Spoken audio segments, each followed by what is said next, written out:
नमस्कार मेरे प्यारे भाइयों और बहनों, मैं हार्दिक आपका तहे दिल से स्वागत करता हूँ हमारे इस यूट्यूब चैनल पर जिसका नाम है धर्मो रक्षणा। हमारे इस चैनल पर आपको सभी पुराणों की कथाएं और उनकी प्रचलित अध्यायों की जानकारी प्राप्त होगी। हर देवी देवताओं के महात्म्य और उनके रूप स्वरूप और अवतारों की जानकारी यहाँ प्राप्त होगी। आशा करते हैं कि हमें आपका सकारात्मक प्रतिसाद मिलता रहेगा। हर हर महादेव। पांचवा अध्याय। बिंदुक का पिशाच योनि से उद्धार। सूत जी बोले, शौनक, एक दिन चंचुला आनंद में मग्न उमा देवी के पास गई और दोनों हाथ जोड़कर उनकी स्तुति करने लगी। चंचुला बोली, हे गिरिराज नंदिनी स्कंद माता उमा, आप सभी मनुष्य एवं देवताओं द्वारा पूज्य तथा समस्त सुखों को देने वाली है। आप शंभु प्रिया है। आप ही सगुणा और निर्गुणा है। हे सच्चिदानंद स्वरूपिणी, आप ही प्रकृति की पोषक है। हे माता, आप ही संसार की सृष्टि, पालन और संहार करने वाली है। आप ही ब्रह्मा, विष्णु और महेश को उत्तम प्रतिष्ठा देने वाली परम शक्ति है। सूत जी कहते हैं, शौनक, सदगति प्राप्त चंचुला इस प्रकार देवी की स्तुति कर शांत हो गई। उसकी आंखों में प्रेम के आंसू उमड़ आए। तब शंकर प्रिया भक्तवत्सला उमा देवी ने बड़े प्रेम से चंचुला को चुप कराते हुए कहा, सखी चंचुला, मैं तुम्हारी स्तुति से प्रसन्न हूँ। बोलो, क्या वर मांगती हो? चंचुला बोली, हे गिरिराज कुमारी, मेरे पति बिंदुक इस समय कहाँ है? उनकी कैसी गति हुई है? मुझे बताइए और कुछ ऐसा उपाय कीजिए ताकि हम फिर से मिल सके। हे महादेवी, मेरे पति एक शूद्र जाति वैश्या के प्रति आसक्त थे और पाप में ही डूबे रहते थे। गिरिजा बोली, बेटी, तुम्हारा पति बिंदुक बड़ा पापी था। उसका अंत बड़ा भयानक हुआ। वैश्या का उपभोग करने के कारण वह मूर्ख नरक में अनेक वर्षों तक अनेक प्रकार के दुख भोग कर अब शेष पापों को भोगने के लिए विंध्या पर्वत पर पिशाच की योनि में रह रहा है। वह दुष्ट वही वायु पीकर रहता है और सब प्रकार के कष्ट सहता है। सूत जी कहते हैं, शौनक, गौरी देवी की यह बात सुनकर चंचुला अत्यंत दुखी हो गई। फिर मन को किसी तरह स्थिर करती हुई दुखी हृदय से माँ गौरी से उसने एक बार फिर पूछा, हे महादेवी, मुझ पर कृपा कीजिए और मेरे पापी पति का अब उद्धार कर दीजिए। कृपा करके मुझे वह उपाय बताइए जिससे मेरे पति को उत्तम गति प्राप्त हो सके। गौरी देवी ने कहा, यदि तुम्हारा पति बिंदुक शिवपुराण की पुण्यमय उत्तम कथा सुनने तो उसे इस दुर्गति को पार करके उत्तम गति का भागी हो सकता है। अमृत के समान मधुर गौरी देवी का यह वचन सुनकर चंचुला ने दोनों हाथ जोड़कर मस्तक झुकाकर उन्हें बारंबार प्रणाम किया तथा प्रार्थना की कि मेरे पति को शिवपुराण सुनने की व्यवस्था कीजिए। ब्राह्मण पत्नी चंचुला के बार बार प्रार्थना करने पर शिवप्रिया गौरी देवी ने भगवान शिव की महिमा का गान करने वाले गंधर्वराज तुम्बुबोरो को बुलाकर कहा, तुम्बुबोरो, तुम्हारी भगवान शिव में प्रीति है। तुम मेरे मन की सभी बातें जानकर मेरे कार्यों को सिद्ध करते हो। तुम मेरी इस सखी के साथ विंध्या पर जाओ। वहाँ एक महाघोर और भयंकर पिशाच रहता है। पूर्व जन्म में वह पिशाच बिंदुक नामक ब्राह्मण मेरी इस सखी चंचुला का पति था।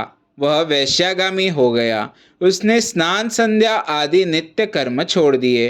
क्रोध के कारण उसकी बुद्धि भ्रष्ट हो गई। दुर्जनों से उसकी मित्रता तथा सज्जनों से द्वेष बढ़ गया था। वह अस्त्र शस्त्र से हिंसा करता, लोगों को सताता और उनके घरों में आग लगा देता था। चांडालों से दोस्ती करता, वह रोज वैश्या के पास जाता था पत्नी को त्याग कर दुष्ट लोगों से दोस्ती कर उन्हीं के संपर्क में रहता था। वह मृत्यु तक दुराचार में फंसा रहा। मृत्यु के बाद उसे पापियों के भोग स्थान यमपुर ले जाया गया। वहाँ घोर नरकों को सहकर इस समय वह विंध्या पर्वत पर पिशाच बनकर रह रहा है और पापों का फल भोग रहा है। तुम उसके सामने परम पुण्यमयी पापों का नाश करने वाली शिव पुराण की दिव्य कथा का प्रवचन करो। इस कथा को सुनने से उसका हृदय सभी पापों से मुक्त होकर शुद्ध हो जाएगा और वह प्रेत योनि से मुक्त हो जाएगा। दुर्गति से मुक्त होने पर उस बिंदुक नामक पिशाच को विमान पर बैठाकर तुम भगवान शिव के पास ले आना।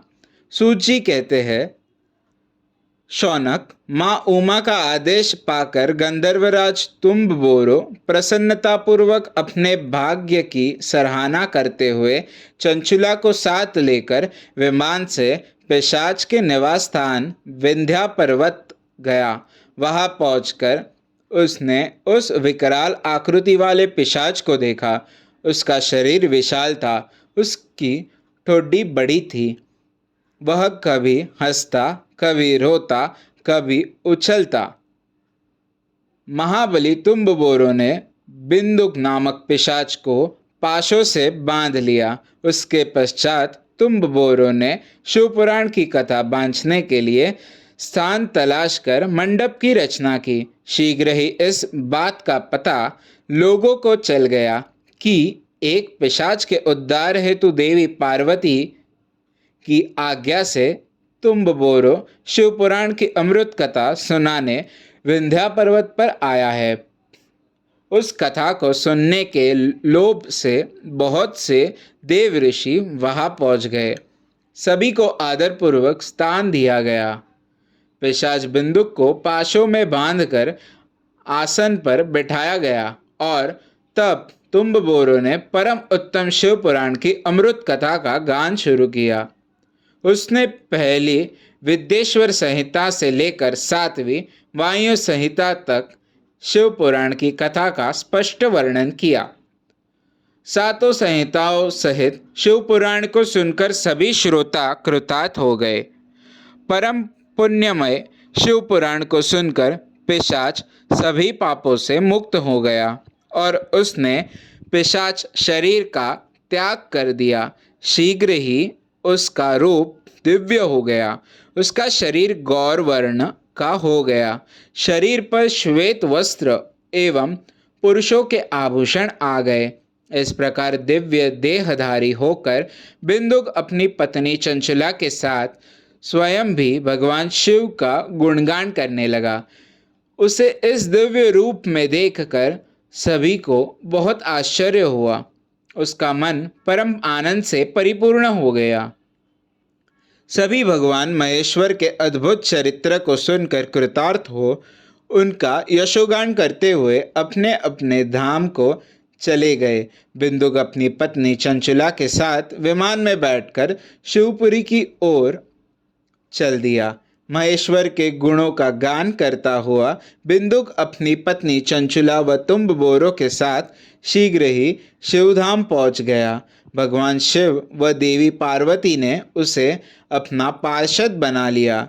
दोनों पति पत्नी सुखपूर्वक भगवान शिव एवं देवी गौरी के श्री चरणों में अविचल निवास पाकर धन्य हो गए। अध्याय 5वां समाप्त। वीडियो को लाइक करें, शेयर करें, चैनल को सब्सक्राइब करें और हमारे साथ बने रहने के लिए बेल आइकन को प्रेस करें।